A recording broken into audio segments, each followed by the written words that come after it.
Dhe këtë e kemi parë atë efektin, se çfarë efekti ka kjo në vitin 2026 dhe sipas kësaj shëmbulltyre do të vazhdojë në vitin 2027, 2028, 2029. Shqipëria e viteve 2030 me këtë program ka qenë.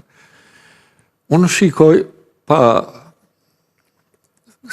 domethënë ato të metat, ato të tjera i lexon kushdo. Sipas vendimit 828 të Këshillit të Ministrave, në vitin 2026 do të kishte një mbështetje financiar për 100 milion euro, në formën e bonusit përmuajshëm. Po. Dhe kjo u pa që kishte të meta në përfshirje, pra nuk ishte gjithë përfshirëse për të gjithë pensionistët.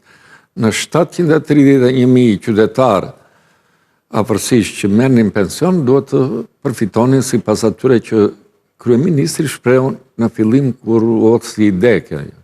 Por u pa që në vendimin 828 pati kufizimet të zbatimit këtij vendimi, ku përfshiheshin një pjesë jo të vogël të shoqërisë që merrnin pensione nën 220.000 lekë, pensionet e pjesshme, që nuk plotësonin vitet e punës në periudhat e veta, kur janë nevojitur vitet e punës të përcaktuar me ligjin 7703, neni 92, dhe për këta ishte parashikuar të përfitonin një 800 lekë të rinj.